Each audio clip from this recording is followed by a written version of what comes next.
어느 교회에 신앙생활을 참 잘하는 한 청년이 있었는데, 이 청년이 이제 하나님의 은혜 가운데에 회사에 입사하게 됐습니다.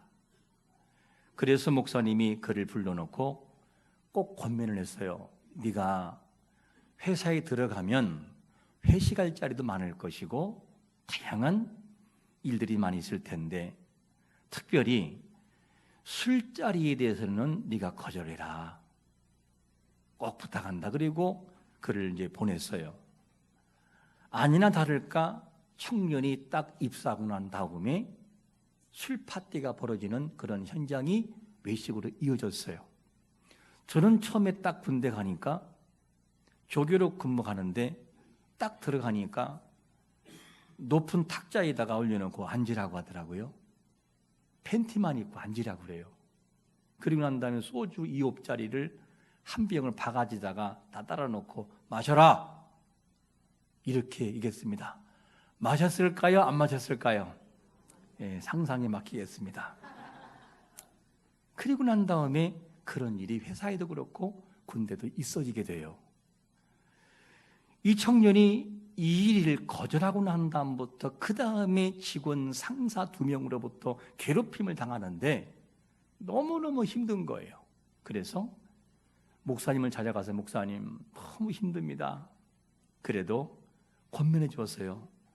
네가 하나님의 자녀가 아니냐, 신앙인답게 너의 거룩함을 지키고 살아가라. 그리고 그에게 권면했어요. 그리고 또다시 회식이 이루어지는데 또 거절했어요. 그렇다면 이번에는 두 사람이 아주 작정을 하고 회사를 내보내겠다는 각오를 가지고 괴롭히기 시작하는 거예요. 너무너무 힘들어서 목사님에게 찾아갔어요. 목사님, 너무 힘들어서 못 견디겠습니다. 진짜 이러다 내가 이 회사에서 그냥 쫓겨나면 어떻게 해요? 이렇게 말을 하니까 목사님은 다짜고짜 하는 말이, 걱정하지 마, 쫓겨나면 내가 너 더 좋은 데 취직시켜 줄게. 이런 말을 그냥 해버린 거예요. 그냥. 그 다음에 목사님이 서히 마음에 걱정이 돼요. 말은 그렇겠지만 취직시킬 장소가 없었으니까. 그래서 하나님께 기도했어요. 하나님, 어떻게 하면 좋아요? 그때 지혜 주시는데, 이 청년을 만약에 회사에서 그만둬버리면은 신학교에 보내서 우리 교회 사역자로 쓰면 좋겠구나. 할렐루야. 그것도 취직이잖아 어쨌든요. 그 마음을 먹고 이제는 담대하게 있었어요. 근데 어느 날 청년이 와가지고 목사님에게, 목사님 기적이 일어났습니다 그러는 거예요. 뭐냐 했더니만 상사 두 사람이 너무나 괴롭히고 힘들어서 목사님이 말씀하신 대로 내가 회사를 그만두더라도 이걸 지키겠다, 그런 각오를 가지고 이제는 사표서를 써놓고 있었다는 거죠. 그리고 난 다음에 상사가 두 사람이 옥상으로 부르더래요. 그래서 과감하게 뭐를? 사표서를 써놓고 어떡하냐, 내놨다는 거 딱. 그러니까 이 사람 놀라면서, 아니 그럴까지는 없다고, 그러지 말라고 그러면서 이야기하는데, 알고 보니 두 상사는 물론이고 회사의 그 그룹에 있는 직원들이 거의가 기독교 신자라는 거예요. 그런데 그동안 눈치 보느라고, 상사의 눈치를 보느라고 이것을 못했다는 거예요. 근데 우리가 당신을 보니, 하나님의 거룩성을 유지하고 살아가는 당신을 보니 참 부끄러웠다. 양심의 가책에 찔리고 부끄러워서 이렇게 미안하고 사과하려고 당신을 부른 것이라고, 이 일을 얘기하는 거예요. 그리고 난 다음에 회사의 선후배 직원들이 그를 잘 이뻐하기 시작을 하고, 정말 중요한 하나의 아이템이 나오면 이 사람을 주는 거예요. 네가 한번 해봐라. 근데 기도하면서 하니까 얼마나 일을 잘하는지 급속도로 승진해서 높은 자리에 올랐어요. 그리고 난 다음에 그 그룹에 있는 모든 회사 분위기를 완전히 다 바꿔놔 버렸어요. 이 일을 해서, 그리고 난 다음에는 모든 그 나머지 신앙인들이 정상으로 돌아와 하나님께 영광 돌리는 것을 체험했다는 얘기를 제가 직접 들어봤어요. 여러분, 신앙으로 살아가는 그 길에도 고난이 있고 어려움이 분명히 있어요. 그러나 믿음으로 각오하고 하나님을 정말 신뢰하고 나가면 그분이 되게 하시는 것을 믿으시기를 축원합니다. 감사할 수 없을 것처럼 보여도 감사할 조건이 보이기 시작을 해요. 그걸 누가 하시느냐? 하나님 만들어 놓으신다는 것이죠. 이거를 반드시 잊지 말아야 돼요. 거기요, 감사할 일이 없는 것처럼 보인다면 그래도 감사하세요. 하나님이 그 모든 과정을 통하여 감사한 조건으로 만들어 놓을 것을 믿으시기를 축원합니다. 오늘 본문에도 정말로 감사할 조건이 많은 사람들, 감사해야 할 사람들을 뭐라고 소개하고 있냐면 첫 번째로 이렇게 소개합니다. 나병 환자 10명, 나병 환자 10명을 소개해 주고 있어요. 그런데 12절을 보시면 뭐라고 하느냐? 한 마을에 들어가시니 나병 환자 10명이 예수를 만나 멀리 서서 이렇게 표현돼 버려요. 어느 날 사마리아와 갈릴리 지역의 경계를 지나가시던 예수님께서 한 마을에 들어갔는데 이 마을에 이해하지 못하는 풍경이 벌어져요. 그게 뭐냐? 유대인과 이방인이 함께 섞여서 집단으로 생활하고 있는 것이었어요. 왜냐하면 이 유대인들과 이방인은 사실은 상종을 안 해요. 상대를 안 합니다. 그런데 신기하게도 그 집단에서는 뭐가 되느냐? 이방인과 유대인이 같이 있는 거예요. 왜 그러냐? 이곳에 나병 환자들이 모여있는 장소이고 집단이었기 때문에 당시에 이 분리가 되고 사회로부터 격리되는 사람들은 우리가 볼 때는 나병만 될 줄 알아도 사실은 이 피부병이 와도 분리가 돼요. 피부병. 왜? 문둥병처럼 취급해버렸어요. 이게요. 나병처럼 취급했기 때문에 그래서 진 밖으로 나가야만 됐어요. 어쩔 수 없이. 이거를 레위기 13장 45절과 46절에서 뭐라고 말씀하냐면 이렇게 말씀하죠. 나병 환자는 옷을 찢고 머리를 풀며 윗입술을 가리고 외치기를 부정하다 부정하다 할 것이요 병 있는 날 동안은 늘 부정할 것이라. 그가 부정한즉 혼자 살되 진영 밖에서 살지니라. 이 내용을 보면 옷을 찢고 머리를 풀고 윗입술을 가리는, 이렇게 부정하다고, 우리말로 말하면 부정하다 부정하다, 비껴라 비껴라 비껴라, 그 얘기 쉽게 말하면 이렇게 해서 자기의 치부를 드러내야만 돼요. 자신으로 인해서 다른 사람에게 피해를 줄까 봐 부정하다고 외치며 살아가야 됐었어요. 여러분, 자기에게 불치병이나 정말로 감추고 싶은 병이 있으면은 드러내고 싶어요? 감추고 싶어요? 감추고 싶어요. 누구든지. 적은 병, 중병이 아니더라도 적은 병이랄지라도 감추고 살아가고 싶은 것이 사람의 심리예요. 근데 여기선 나병 환자는 감출 수 있어요, 없어요? 없어요. 무조건 내가 좋으나 싫으나 공개적으로 사람들에게 이야기를 하고 다녀야 돼요. 나 부정한 사람이라고, 나 부정한 사람이라고. 이것이 누구냐? 10명의 나병 환자의 안타까운 사정이었어요. 이런 경우를 뭐라 하느냐? 사람을 몇 번 죽인다? 2번 죽인다, 이렇게 표현해요. 왜? 병이 있는 것도 치부인데 또다시 그거를 이야기하고 살아가야 되니까 너무너무 힘들었어요. 이들은 나병에 걸리는 것도 억울한데 예외 없이 친정 밖으로 쫓겨나야만 돼요. 가족과 분리되고 집단과 단절되고 기본적인 생활이 박탈돼 버려요. 이게 나병에 걸린 사람들의 모습이었어요. 상상을 해보세요. 얼마나 힘들었겠는지 한번 생각을 한번 해보시라고요. 어느 날 갑자기 명예를 가진 이 사람이 있는데 당신은 이 진영에 있을 수 없으니 집 밖으로 나가라고 추방시킨다고 한다면 얼마나 서럽고 눈물이 나올까. 가족을 볼 수도 없어요. 이게 바로 누구냐? 나병 환자의 모습이었습니다. 자신의 의사와 상관이 없어요. 그냥 자동적으로 나병 환자는 부정한 사람이 되고야 말아요. 그건 자동적으로. 그런데 다른 사람을 만질 수 있느냐? 만질 수 없어요. 만져서 부정하게 되면 그를 죽여도 무방해요. 그 정도로 법이 엄했어요. 제가 과거에 나병 환자들을 좀 봤거든요. 지금도 아마 있는 줄 아는 매포라는 지역에 나병 환자들이 충북 매포라는 지역에 있는데 거기에 양계와 양돈을 했었어요. 사람들이 그 지역을 잘 안 들어가려고 그래요. 부흥회를 한번 가는데 부흥회를 가면 이분들은 정말 정성을 다해요. 우리와 생각하는 것이 달라요.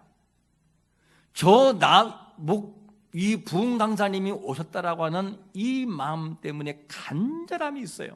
그래서 손도 막 이렇게 다 이것이 막 썩어서 내려앉고 요기밖에 없어요. 요기밖에. 강사님이 오시면은 그 당시만 해도 뭐가 있느냐, 양동이에다가 물을 받아다가 드리는 정도. 그렇게 강사님을 대접하는데 이분이 어떻게 하냐, 손이 막 이렇게 되면은 이 손을 갖다 저 이렇게 물 온도가 맞나 휘휘 저어가지고 세수하라고 드려요. 그런가 하면 손이 요만큼밖에 없는 이걸로 가지고 여기로 그렇게 박수를 치는데 소리가 짝짝짝 어떻게 이렇게 잘 맞는지 소리만 들어봐도 감동이 막 올라오기 시작을 해요. 이것이 그들의 모습인 걸 보았습니다. 그 중에 어느 누구 할 것 없이 다 사모하고 말씀 들을 때는 얼마나 아멘하고 할렐루야 하는지 듣는 사람이 그냥 다 감동을 받아요. 이것이 그들의 모습임을 제가 직접 보았습니다. 10명의 나병 환자도 사모했어요. 예수님이 어떤 분인지 그들은 알고 있었고 소리치지 않을 수 없었어요. 예수님을 만나면 인생이 역전되기 때문에 예수님을 포기할 수 없었고 끝까지 부르고 있는 것을 봅니다. 예수를 만난 그날이 최고의 날이기 때문에 이걸 절대로 놓칠 수가 없었어요. 왜냐하면 모든 질병을 치유하시는 예수님이 자신들에게 있어서 자기들에게 명하기만 하면 이 정말로 불편하고도 힘든 질병에서 놓일 수 있으니까 예수님을 만나기만 하면 그분이 한 말씀만 해주시면 모든 질병은 다 떠나간다는 얘기죠. 이들이 얼마나 사모하고 기다렸을까?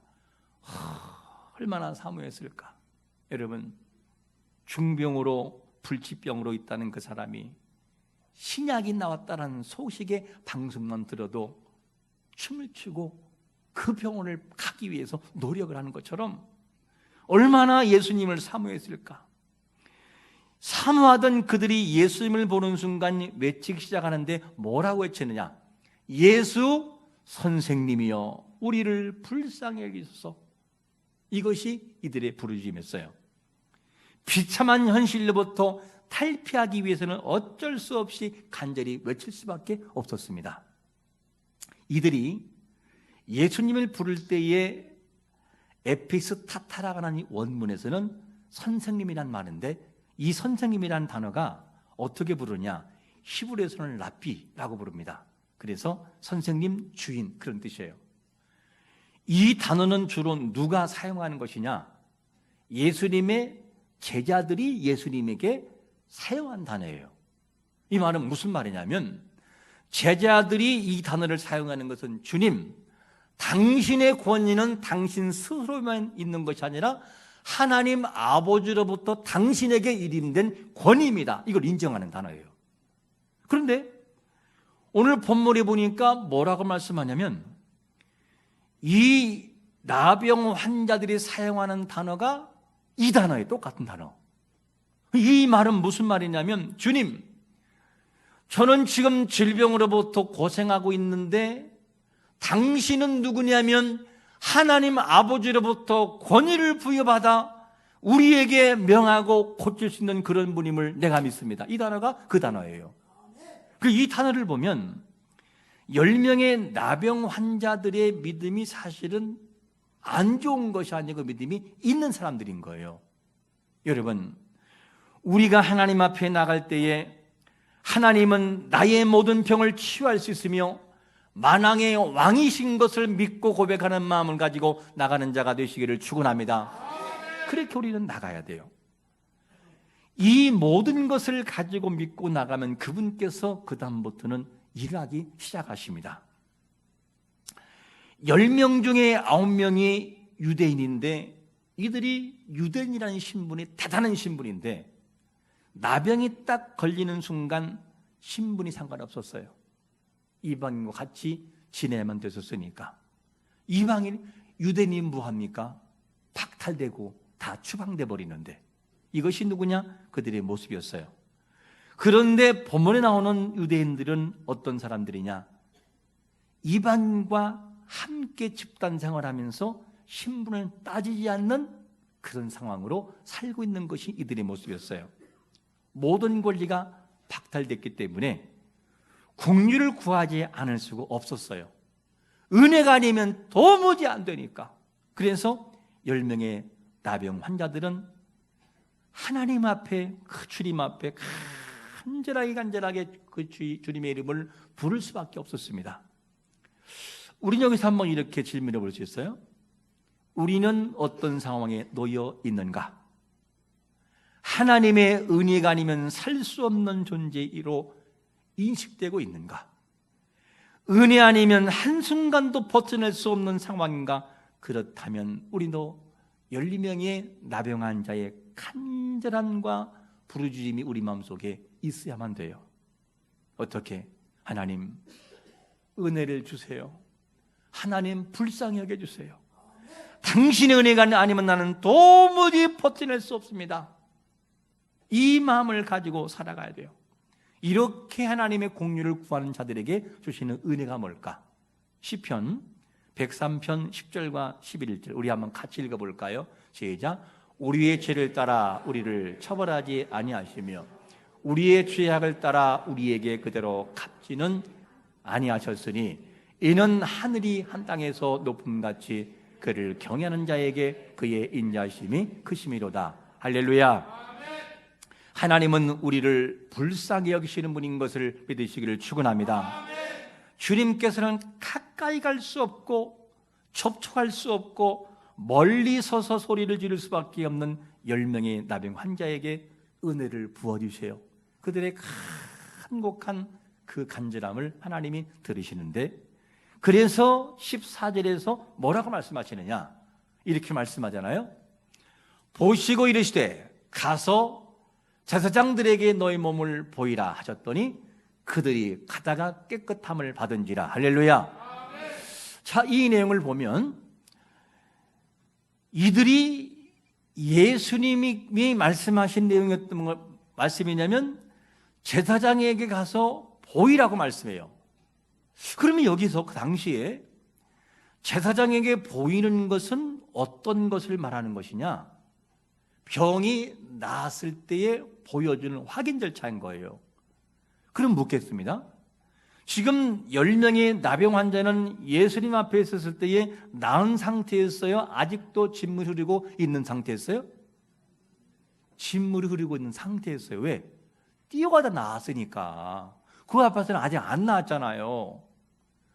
그런데 왜 예수님은 이렇게 말씀하셨을까?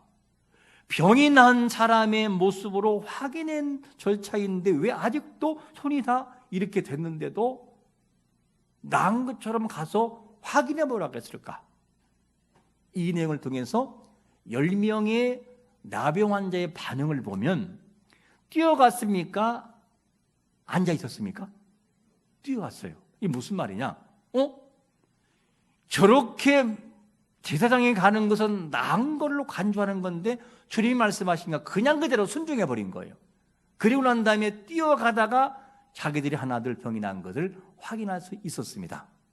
이것을 보면 10명의 나병 환자들이 믿음이 없는 사람이 아니라는 것을 알 수 있고 믿음이 있는 사람들이고 순종하는 사람임을 알 수 있어요.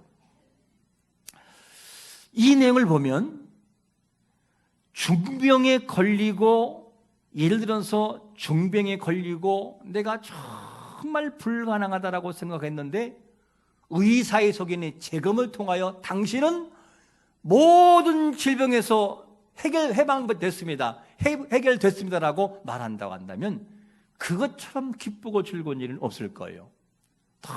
너무너무 기뻤을 겁니다. 그런데 예수님께서 나병 환자들에게 모든 병이 치유되도록 하나님이 은혜를 부어주었어요. 그리고 실제로 나음을 받았어요. 구원자 되시는 예수님을 진짜 만날 때에 슬픔이 변하여 춤이 되고 고난과 아픔이 변하여 회복과 치유가 있는 것을 믿으시기를 축원합니다. 이것을 아셔야 돼요.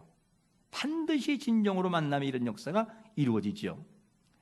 나병에서 그러면 자유하고 난 이후에 주님도 기뻐하고 그들도 기뻐해야 맞아요. 그런데 어떤 일이 벌어지느냐? 10명이 분명히 나병에서 노임받고 자유하게 됐는데 주님의 마음에 서글픈 거예요. 주님의 마음이 아픈 거예요. 그래서 주님께서 뭐라고 말씀하시느냐? 이 말씀을 두 번째로 던집니다. 이방인 외에 영광 돌리는 자가 있다 없다? 없느냐? 이렇게 물어요. 18절에 보니까 이렇게 말씀하잖아요. 이 이방인 외에는 하나님께 영광을 돌리러 돌아온 자가 없느냐? 이렇게 표현돼요. 이게 무슨 말일까? 아니 10명이 분명히 병이 나았거든요. 그러면 10명이 다 돌아와서 하나님께 나와서 감사하다고 감격으로 표현하는 것이 맞는데 그 감사가 없어요. 그러면 10명 중에서 한 명 이방인은 어떻게 감사를 표현했을까 하는 질문입니다. 15절에 보니까 이렇게 우리에게 증언합니다. 그 중에 한 사람이 자기 낳은 것을 어떻게 해요? 이렇게 보고 그 다음에 어떻게 그 자리에서 큰 소리 하나님께 영광 돌리며 돌아왔다는 거죠. 이 말을 어떻게 우리는 해석하면 좋을까? 우리가 중병이 있을 때 하나님께 간절히 기도합니다. 기도한 다음에 그리고 그 나병 환자가 뛰어가다가 난 걸 보고 오 할렐루야 그러면서 춤을 추면서 여러분들이 한번 병이 나았다고 생각을 한번 손을 들고 한번 해보겠습니다. 시작.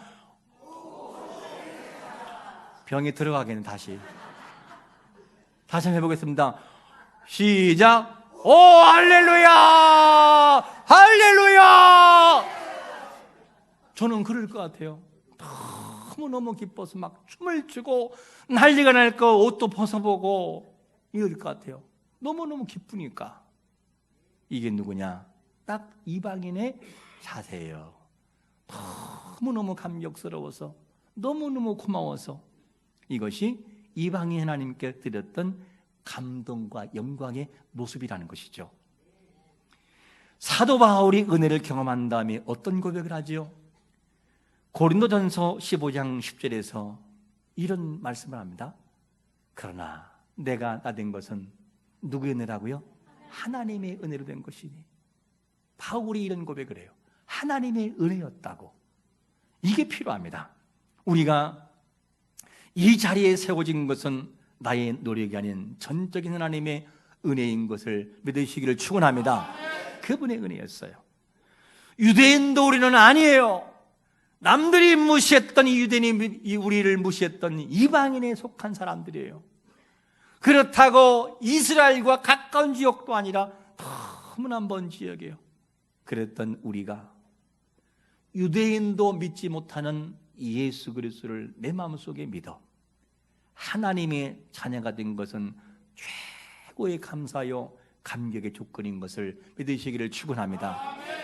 아무리 보아도 내가 아닐 수 없고 고백을 하지 않을 수 없습니다. 그래서 우리는 이 은혜를 잊지 말고 항상 감사해야 돼요. 9명의 유대인들의 감사가 김 빠진 감사라면 한 명의 이 이방인의 감사는 탱글탱글 살찐 감사와 감격이 묻어있는 감사인 걸 볼 수 있어요. 여러분 인생을 살아가면서 김 빠진 감사하지 말고 감격하는 자가 되시기를 축원합니다. 김 빠진 사이다가 얼마나 맛이 없어요. 참 맛이 없어요. 그러면 갑자기 떠오르죠. 김 빠진 맥주 생각하지 말고 김 빠진 사이다는 정말 맛이 없어요. 여러분, 같은 인생을 살아가면서 하나님 앞에 감격과 감사가 묻어있는 모습을 가지고 감사하시기를 축원합니다. 이들의 감사가 감격이 이방인의 이 감사가 감격된 감사라는 것을 뭘 보면 알 수 있느냐? 16절을 보니까 이렇게 말씀해요. 예수의 발 아래에 엎드려 감사하니 그는 사마리아 사람이라. 엎드린다는 개념이 당시에 존경하는 사람에게는 그냥 이렇게 엎드리는 게 아니에요. 땅바닥에 완전히 어떻게 해요? 엎어서 머리를 땅에 대요. 그냥 당신에게 굴복합니다. 당신을 존경하고 살아갑니다. 그러니까 이 감사가 이 사마리아인의 이 이방인의 감사인 것을 보게 돼요. 이방인의 감사. 이방인은 최고의 존경심과 최고의 모습을 가지고 하나님께 드려지는 감격을 드리고 있어요. 그런데 똑같은 은혜를 받고도 9명은 김 빠진 감사로 나가는 것을 보게 됩니다. 9명의 유대인들을 향해서 뭐라고 주님이 말씀하시느냐? 섭섭한 마음을 주님이 말씀하시는데 17절 한번 같이 읽어볼까요? 17절 시작. 예수께서 대답하여 이르시되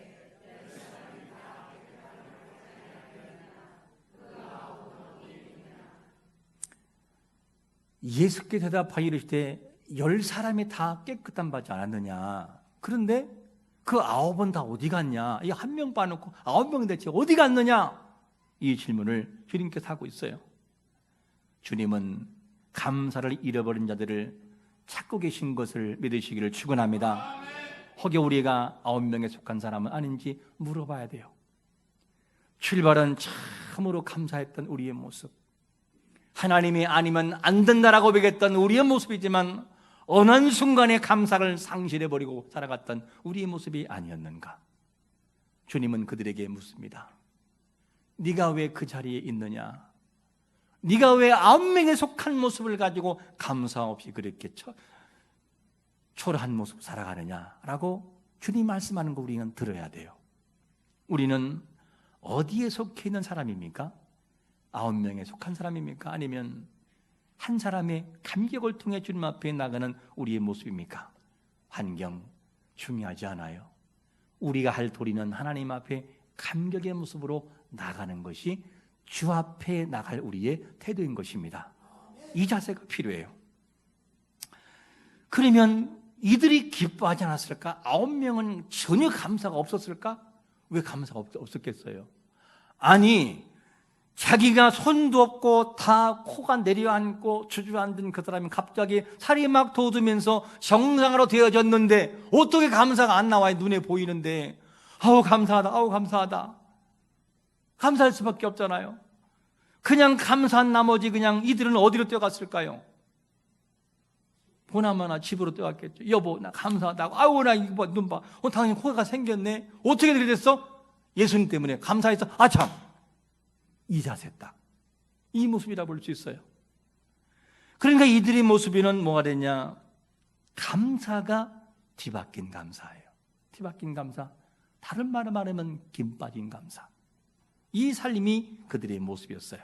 왜냐? 9명이 믿음이 없는 사람들이 10명이 아니었기 때문에. 9명의 유대인들은 하나님께 영광을 돌리러 돌아오지를 않았어요. 이 표현이에요. 안 돌아왔다. 그런데 한 명의 그 사람은 비록 이방인이지만서도 하나님 앞에 영광 돌리며 하나님 앞에 돌아와서 감사를 하는 이 사람의 모습이었다. 너는 어디에 속한 사람이냐라는 질문을 주님이 던지고 있는 거예요. 내가 9명에 속한 모습은 아니냐? 아니면 한 명에 속한 이방인의 감사, 감격에 살아있느냐? 난 너에게 묻고 싶단다. 주님 말씀하는 거죠. 주님 감사를 줄 것 아니에요. 내가 원하는 것은 환경을 물어보는 것이 아니라 네가 감사하고 있느냐를 묻고 있는 것이란다. 이 음성을 우리는 들어야 됩니다. 주님께서 우리에게 원하시는 것이 무엇일까?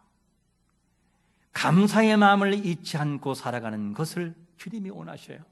매사에 하나님 제일주의 신앙으로 잘 되어짐 하나님이 하셨습니다. 하나님이 하셨습니다. 고난과 아픔이 있을 땐 주님이 하실 줄로 믿습니다. 이 자세로 항상 주 앞에 살아가는 것이죠. 10명을 다 치유하고 난 다음에 마지막에 끝날 때는 주님이 뭐라고 끝나냐면 19절에 보니까 이렇게 끝나요. 다 같이 읽겠습니다. 시작. 그에게 이르시되 일어나 가라. 내 믿음이 너를 구원하느니라 하시더라. 여기서 말하는 구원은 육체적인 구원이 아닌 영혼의 구원까지 이어지는 거예요.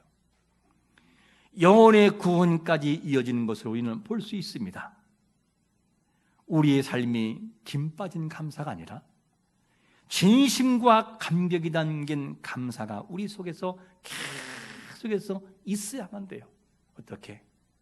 옹달샘에서 물이 계속 솟아오르듯이 그런 감사가 우리 앞에 있어야만 됩니다.